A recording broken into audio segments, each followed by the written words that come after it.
পাবনার ভাঙ্গুড়ায় বিদ্যালয় ভবনের ছাদ থেকে খসে পড়ছে পলেস্তারা। শ্রেণীকক্ষ ঝুঁকিপূর্ণ মনে হলেও বিকল্প কোনো ব্যবস্থা না থাকায় বাধ্য হয়ে সেখানেই চলছে পাঠদান। বিদ্যালয়টির সংস্কার কাজ নিয়ে মিলেছে আশ্বাস। বিস্তারিত আপন ইসলামের প্রতিবেদনে।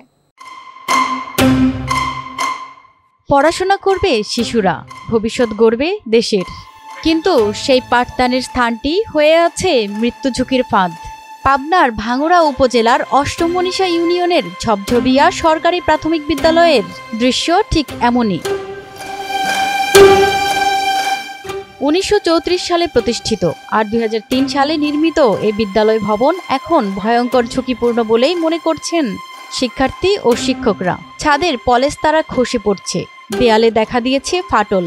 শিক্ষার্থীরা ক্লাসে বসে থাকে আতঙ্কে, ভয়ে আছেন শিক্ষকরাও। যখন আমি ক্লাসরুমে ঢুকি তার আগে আমার ভয়টা শুরু হয়ে যায় যে আমি আসলে কিভাবে ক্লাসরুমে যে ক্লাসটা নেব, আমার কখন ওই বিল্ডিং এর প্লাস্টারটা মাথার উপর ভেঙে পড়বে, বাচ্চার কখন ক্ষতি হবে, কি হবে। আমরা অনেক ভয় পাই। আমরা দ্রুত একটা বিল্ডিং চাই, আমরা তাড়াতাড়ি একটা নতুন বিল্ডিং চাই।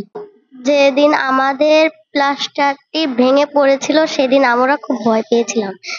শ্রেণীকক্ষ ঝুঁকিপূর্ণ মনে হলেও বিকল্প কোনো ব্যবস্থা না থাকায় বাধ্য হয়েই সেখানেই চলছে পাঠদান। আমার বিদ্যালয়ে 3টা শ্রেণীকক্ষের মধ্যে একটা শ্রেণীকক্ষে প্লাস্টার ছাদের খসে পড়েছে। সেক্ষেত্রে আমার কাছে বিদ্যালয়টি ঝুঁকিপূর্ণ বলে মনে হচ্ছে। এখন যদি নতুন ভবন দিয়ে আমাদের বিদ্যালয়টি পাঠদান কার্যক্রম ভালো মতো পরিচালনা করা যায়, আমার দাবি থাকবে বিদ্যালয়টি নতুন একটা ভবন যেন খুব শীঘ্রই বরাদ্দ করা হয়। উপজেলা সহকারী প্রাথমিক শিক্ষা কর্মকর্তা বিষয়টি স্বীকার করেছেন, জানিয়েছেন বরাদ্দের জন্য আবেদনের প্রক্রিয়া চলছে। ভবনের প্লাস্টার ছুটে গেছে এই মুহূর্তে, তবে সেটা আমি মেরামত করার ব্যবস্থা করব। আগামীতে নতুন ভবন এই বিদ্যালয়ে জরুরি ভিত্তিতে প্রয়োজন।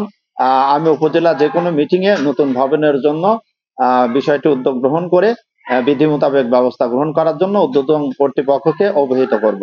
দ্রুত ব্যবস্থা নেয়ার আশ্বাস দিলেন ইউএনও ও উপজেলা প্রকৌশলী। শ্রেণীকক্ষের ছাদ থেকে বেশ বড় আকারে পলেস্তারা খসে পড়েছে এবং এতে একটি ছাত্র আহতও হয়েছে। বিষয়টি আমার নজরে এসেছে। এই বিষয়ে আমি উপজেলা প্রকৌশলীর সাথে কথা বলে যথাযথ ব্যবস্থা গ্রহণ করব। বেশ কিছু জায়গাতে প্লাস্টার খুলে পড়ার কথা আমরা শুনেছি। আমি অলরেডি প্রাথমিক শিক্ষা অফিসারের সাথে কথা বলেছি এবং আমরা এটা পরিদর্শন করে যত দ্রুত সম্ভব এটা সমাধানের চেষ্টা করব।